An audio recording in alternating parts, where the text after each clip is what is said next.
Hello, my name is John. Today we'll be reading The Democrats' Platform as of Today by Bruce Bialosky on Townhall, April 21, 2019. It has been little over 3 months since the Democrats took control of the House of Representatives, and the members of the party started declaring, one by one, that they want to replace Donald J. Trump as president. There has now been an adequate amount of time to look at what they propose as policies. Not every candidate supports each one of these positions or they may support them in varying degrees, but it's fair to say that these policies are mainstream in their political thought. Not one Democrat has so far stood up and disavowed these positions as way beyond the pale. Also, there are other policies, but these are sucking up all the oxygen. Here we go. Number 1, adding justices to the Supreme Court. The most popular politician of the modern era, Franklin Delano Roosevelt, the only man elected president more than twice and by wide margins with strong majorities in the House and Senate, tried this and failed. Yet, for some unknown reason, this group wants to replicate what was judged as FDR's worst mistake, packing the Supreme Court. Number 2, reparations. Slavery in America was abhorrent, and tens of thousands gave their lives to overturn this in our Civil War. There were about 31 million people in America in 1865. About 9 million people lived in the Confederacy. It is estimated 32% or 2.9 million owned slaves. Yet many of the candidates are talking about paying current-day blacks from the tax dollars of Americans today. And it is being spoken of more seriously as the campaign moves forward. The vast majority of Americans were not here, nor were their ancestors in 1865. No one has stated how this will change the lives of recipients other than another handout, nor are they being asked. This is just a bizarre idea that should never happen. Number 3, Electoral College. There is discussion about getting rid of this. Those who argue for this do not understand that we are a republic, and the Electoral College is an elemental aspect of what makes America America. More importantly, this must be passed by 2/3 of the House and Senate and signed by the President and then passed by 38 states. Let me give a short answer as to why this will never happen. Nevada, Missouri, North Dakota, South Dakota, Idaho, Kansas, Arkansas, Mississippi, Alabama, Alaska, Arizona, Maine, Iowa, Nebraska, Utah, Louisiana, Wyoming, New Hampshire, Virginia, Rhode Island, Hawaii, North Carolina, South Carolina, Kentucky, Tennessee, Connecticut, West Virginia, Indiana, and possibly more. A couple of these, like Hawaii and Rhode Island, might be willing to give control of the country to the 10 largest states. But this will never happen. End of discussion. The most populous 11 states have 50% of the electors today. That candidates will barely visit the other 39 states. Number 4, 70% tax rate. Those who are espousing this are plainly ignorant of the times when we had tax rates that high. No one, and that means no one, paid these rates. Just ask anyone who was preparing tax returns before the 1986 Tax Act.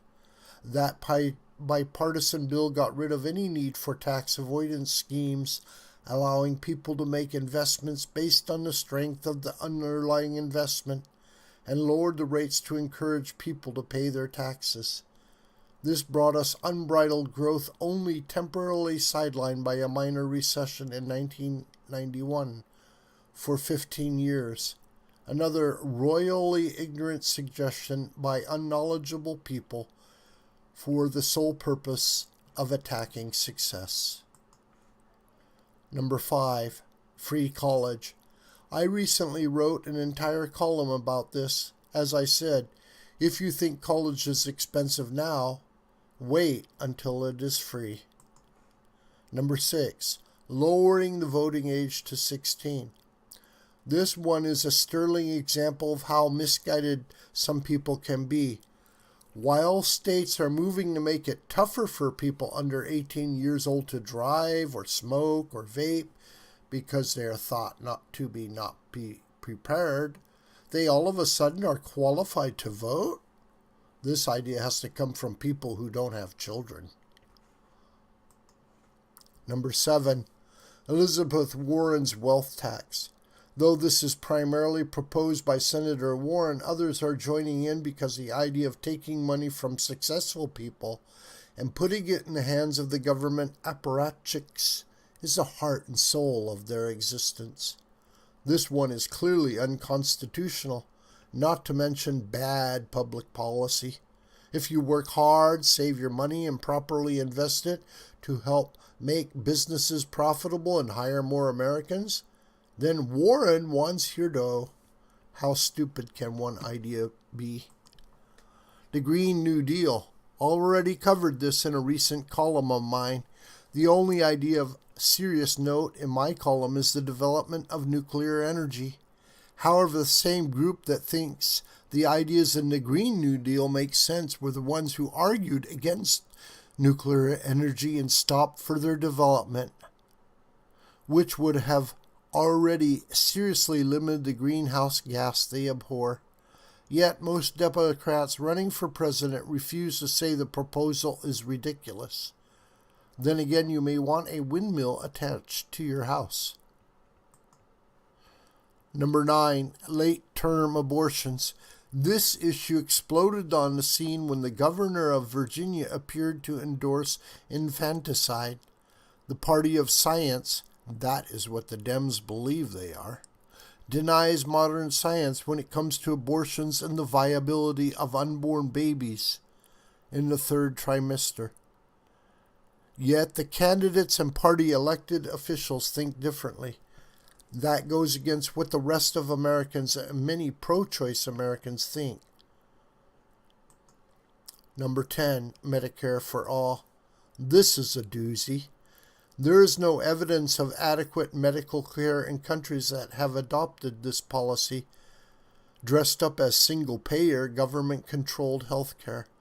In fact, we have evidence in our own country of single-payer being disastrous. The VA. Or let's talk about government-provided health care on Indian reservations. Number 11, open borders. They don't use that terminology, but they are doing nothing to stop illegal aliens from flowing into the country. They don't support E-Verify, visa control, or border walls. They think flying drones at the border will stop illegals from coming across, when they know once here the illegals are probably here forever, even if they commit a crime. The Dems mouth being in favor of border controls, but do virtually nothing to support that. And the sanctuary city adoption plan is not working because they are already flushed with homeless people. Number 12, illegals paying into Social Security.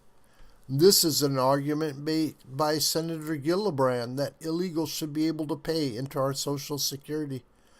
She argues if you are an immigrant, you should be able to do that.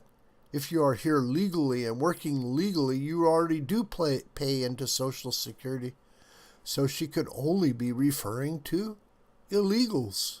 They currently pay in if they have stolen someone's Social Security number. She could only be suggesting we make illegals legal by having them pay payroll taxes and receive more benefits going forward. No one else has jumped on this bandwagon, but no one argues against it. If it fits in with their general attitudes toward illegals, like always with this, there is no differentiation between legal and illegal immigrants. These are only just 12 ideas the Democrats are working on to better our lives. This is only in their first 3 months. with 18 months until our next presidential election. If you think this is coherent public policy, then I suggest you support the Democrats.